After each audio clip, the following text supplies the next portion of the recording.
Motion number 1 on social security. Mel Stride, Shadow Secretary of State, to move.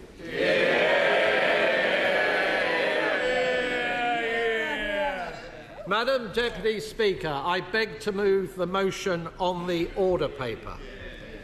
Madam Deputy Speaker, the party opposite, the government, in the general election said they were going to bring in a new style of politics. Politics centred on integrity and transparency. And so it was during that election that we held them to account and pressed them on matters of tax, amongst other matters. And we will find out, with the budget at the end of next month, whether they were telling the truth or not. And I have my suspicions. But we've already discovered one thing right now, and that is we also pressed them on the winter fuel payment. Millions of pensioners benefiting up and down the country. And why? Because this party on this side of the House stands full square between our elderly. We believe that they should have security and dignity in their later years. And Madam Deputy Speaker, we actually received those cast iron assurances from the party opposite. In fact, the then Shadow Chief Secretary to the Treasury said when pressed on the winter fuel payment, and where is he is a good question to ask, that the Labour Party had no plans, I quote, no plans to do anything in respect to the winter fuel payment. And indeed, Labour candidates up and down the country gleefully pointed to their manifesto as having no mention of doing anything on this particular matter. But look, Madam Deputy Speaker, within a matter of a few short weeks, what has happened? What happened to integrity? What happened to transparency? It went out of the window. Broken promises already. That special contract that they sought to have with the British people based on integrity and decency smashed into a million pieces. And what is the impact of these measures? Well, to a degree we don't know, and I will come on to that, Madam Deputy Speaker. But what we do know is that 9 out of 10 pensioners will lose the winter fuel payment, up to £300, at the most difficult time of year for millions of them, at a time when the energy guarantee, the price cap, is going up by 10%. And the suggestion from the members opposite that somehow this is just the wealthy that are affected, the millionaires, far from it. 2/3 of those pensioners who are living below the poverty line will have this benefit removed. Shocking. And the 880, they don't like it, they don't like it.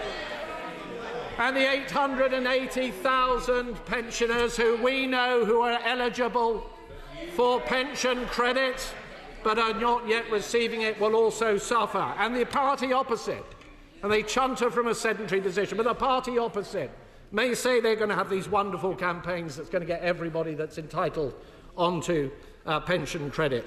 The reality is that even if they did that, that would see a cost to the Exchequer of £3.8 billion, which is over twice the money they say they are going to be saving. This is an absurd policy which their own plans are actually actively working against.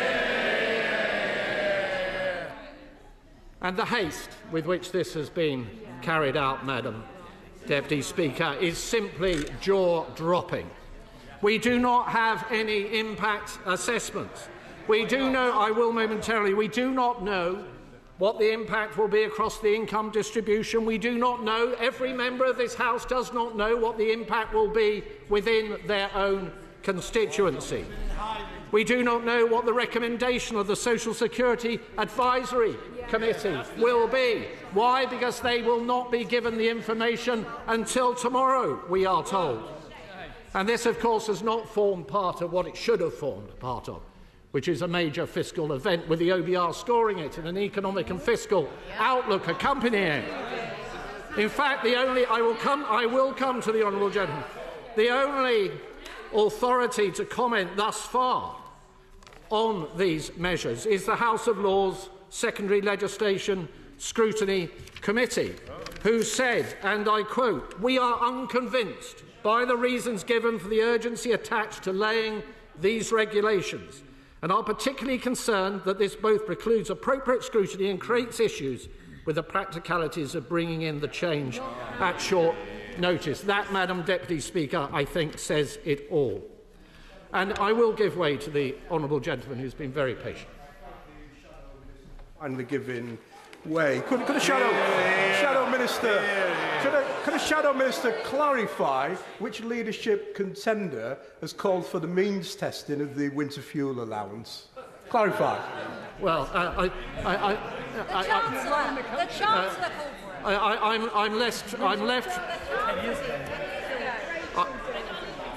I'm left feeling, Madam Deputy Speaker, that that intervention was barely worth the wait, I'm afraid.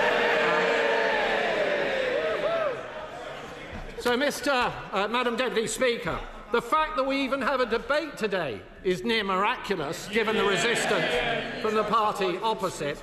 It is, of course, because of the scrutiny that this side of the House, this Conservative Party, is providing to this government. We know also the petitions that have been railing against these measures. Silver Voices, 100,000 people. 38 Degrees, a third of a million. Age UK, over 500,000 people calling on this government to think again.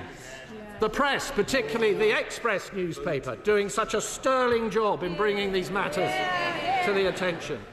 And even the trade union movement, Unite, pointing a finger at this government and saying it is picking the pockets of pensioners. I give way to my honourable friend. I'm grateful to my right honourable friend for giving way. I think it's the sense of disappointment. Yesterday we had the Health Secretary dragged in here because we have a multi-million-pound making consultant in the health industry wandering the corridors with access to papers. Today we have pensioners betrayed. And does my honourable friend agree, right honourable friend agree, that when people voted Labour, they thought they were getting change. They thought they were going to get transparency. They were promised higher standards. They are getting the opposite. I thank my honourable friend for his very appropriate intervention. He is, of course, right. The only thing that is surprising is how remarkably quickly this has all fallen apart. Now, Madam Deputy Speaker, the government, of course, will take no responsibility for what has happened. They will blame us with this fictitious black hole. And the leader of the House, and I invite anybody on the opposition side to support her in this assertion, has suggested that this measure was necessary in order to avoid a run on the pound. A run on the pound. It's just as well, Madam Deputy Speaker, they're not in charge of the economy, or we might end up in a real mess.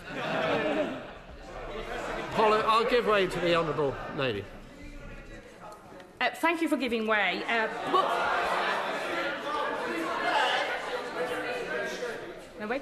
Thank you very much for giving way. Does he agree that if a local council had run the finances of the council into the ground the way that his party did to the country, with a £22 billion black hole, that you would have called the commissioners in the morning and you would have instigated swingeing cuts? And could I ask him, given that this is the case, and he now seems to have decided that his party no longer cares about balancing the books, will he apologise? Order.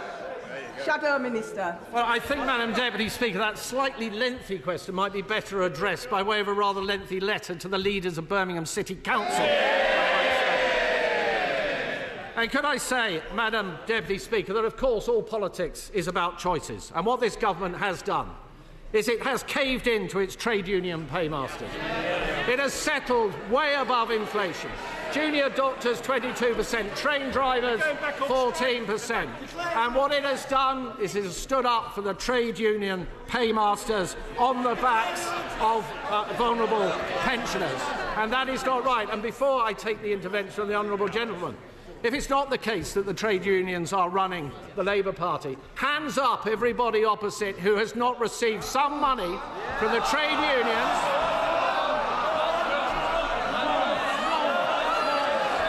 Has not received. Hands up. Anybody who has not received money money from the trade unions for their campaigning or their private office. One person.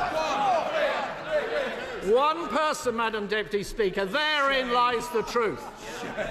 The truth about who is running the Labour Party. And of course, Madam Deputy Speaker, we have seen all of this. We have seen all of this before.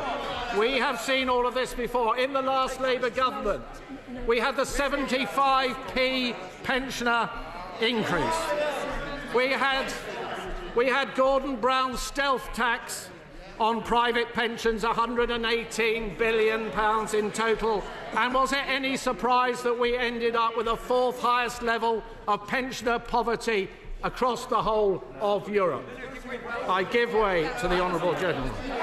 Can I thank the Minister for giving way? Can I ask, when he talks about choices and pensioners, when his party chose to suspend the triple lock in 2021 and give a below-inflation increase to pensioners, costing them £500, what was his concern then, and why did he say nothing? No, the honourable gentleman is entirely wrong. What we went into the election promising was the triple lock plus, which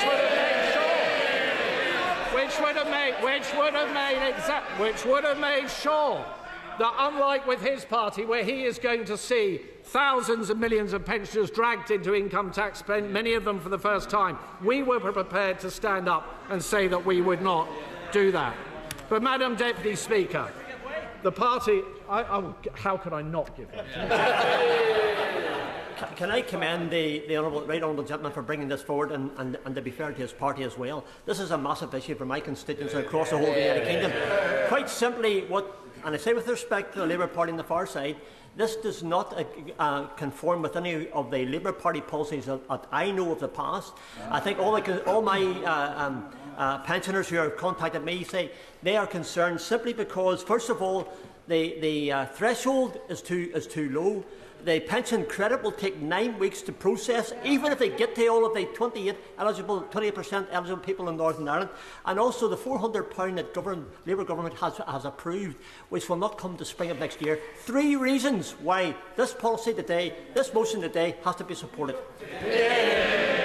The honourable gentleman is, of course, entirely right, as always, and I completely agree with every word that he has just said. So, Madam Deputy Speaker, we are the party of the triple lock. We were the party of the triple lock plus. We were the party that has raised the state pension by £3,700 since 2010.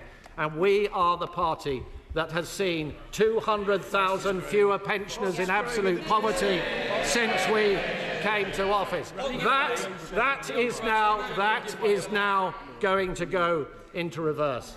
So can I, Madam Deputy Speaker, now rather more gently, rather more quietly, make an impassioned plea to those sitting opposite.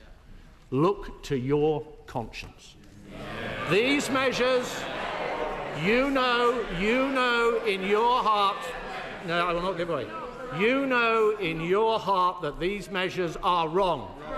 You know in your heart that the party opposite has broken their promises, and that these measures are going to lead to untold hardship for millions of elderly and vulnerable people right up and down this country. You now have an opportunity to join with us and put a stop to it. Yeah.